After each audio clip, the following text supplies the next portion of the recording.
తాకట్లో ఉన్న మీ బంగారాన్ని విడిపించి ఆ రోజు ఆన్లైన్ రేటుకి కొంటాం. Sharma gold company.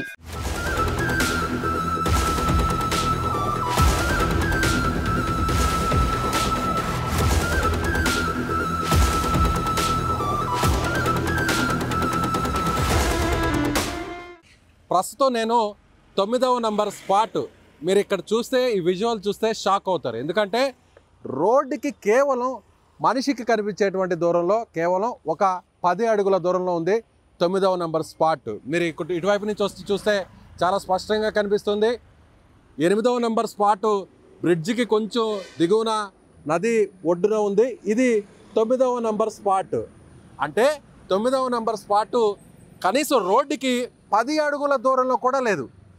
ఇంత దారుణంగా రోడ్డు పక్కనే ఇన్ని శవాల్ని పూడ్చిపెట్టేశారా? ఇది వేల వాహనాలు వెళ్తున్నటువంటి రోడ్డు, ధర్మస్థలకు వెళ్తున్నటువంటి రోడ్డు. ఇక్కడి నుంచి ధర్మస్థల దేవాలయం కేవలం 1.5 కిలోమీటర్ మాత్రమే. నేత్రావతి నదిని దాటిన తర్వాత, బ్రిడ్జిని దాటిన తర్వాత అందరూ భక్తులు కూడా ఒక్కొక్క రోజు ఆలయాన్ని సందర్శించే వాళ్ళు 1,00,000 వరకు కూడా చేరుకుంటుంది. అలా లక్షల మంది వెళ్ళేటువంటి ఈ రోడ్డు పక్కన అంత సులువుగా ఇలా 10ల సంఖ్యలో మృతదేహాల్ని ఈ స్పాట్లో పూడ్చిపెట్టారా అంటే అందరూ కూడా షాక్ అవ్వాల్సిందే. ఈ విజువల్స్ చూస్తే రోడ్డుకి ఇంత పక్కన ఒక మృతదేహాన్ని పాతి పెట్టాలంటేనే చాలా భయం ఉంటుంది. అంత సాహసం ఎవరు చేయరు, అది రాత్రి సమయంలో కూడా. అలాంటిది 10ల సంఖ్యలో ఇంత దగ్గర స్పాట్లో 9వ నంబర్ స్పాట్లో అతను పూడ్చిపెట్టాడని చెప్పి చూపించాడు.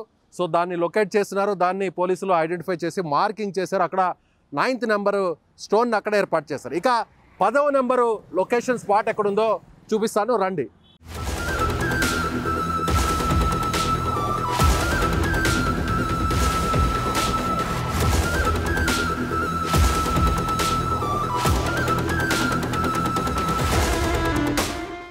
ఎస్, 10వ నెంబర్ స్పాటు కేవలం 9వ నెంబర్ నుంచి రోడ్డుకి అలాగే నడుచుకుంటూ వస్తే కరెక్ట్గా 10 అడుగులు దూరం అడుగులు వేస్తేనే వెంటనే మనకు కనిపిస్తుంది 10వ నెంబర్ స్పాట్. ఒకసారి జూమ్ చేసి చూస్తే నాకు ఇక్కడి నుంచి కేవలం 5 అడుగులు 6 అడుగుల దూరంలో మాత్రమే ఉంది. కాకపోతే పోలీసులు కొన్ని ఆంక్షలు విధించినారు. లోపలికి ఎవరు కూడా వెళ్ళొద్దు, ఎందుకంటే ఆ ప్రదేశానికి సంబంధించినటువంటి ఆధారాలన్నీ కూడా చెరిగిపోయేటువంటి అవకాశం ఉంది. కాబట్టి ఎవరిని కూడా లోపలికి అలో చేసేటువంటి పరిస్థితి లేదు. అయినా కూడా మనం చాలా డీటెయిల్డ్గా చూపించాలి అనేటువంటి ఉద్దేశంతోనే, ఎక్స్క్లూజివ్గా చూపించాలనే ఉద్దేశంతో నేను ఇక్కడి వరకు చేరుకోవడం జరిగింది. అయితే పోలీసుల దగ్గర పర్మిషన్ తీసుకొని మనం తీస్తున్నాం. సో ఇది రోడ్డు, అది 10వ నెంబర్ లొకేషను, అది కూడా కేవలం ఒక 6-7 అడుగుల దూరంలోనే. సో ఇంత దారుణంగా 9వ నెంబర్ లొకేషన్ రోడ్డు పక్కనే, 10వ నెంబర్ లొకేషన్ స్పాట్ రోడ్డుకి పక్కనే, రోడ్డు పక్కనే ఇన్ని 10ల సంఖ్యలో ఇంత దారుణంగా మృతదేహాలు పాతి పెడుతుంటే సో ఇక్కడ వెళ్ళేటివాడు వాళ్ళు గమనించలేదా, లేదంటే రాత్రి సమయాల్లో పూడ్చిపెట్టాడా, ఎవరు లేని సమయాల్లో పూడ్చిపెట్టారా?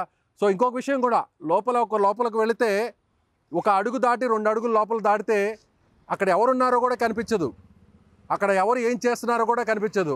అంటే మొత్తం చెట్లన్నీ కూడా అక్కడ పొదలన్నీ కూడా కమ్మేసి ఉన్నాయి. దట్టమైన అటవీ ప్రాంతం ఈ పశ్చిమ కనుమల్లో ఉన్నటువంటి అటవీ ప్రాంతం, ధర్మస్థల ప్రాంతం. సో ఈ చెట్టును దాటి లోపల అక్కడ ఏం జరుగుతుందో కూడా ఎవరు గుర్తించలేరు. కాబట్టి చాలా ఈజీగా అతను పాతి పెట్టి ఉండొచ్చు అనేది కూడా ఇప్పుడు అందరూ భావిస్తున్నారు.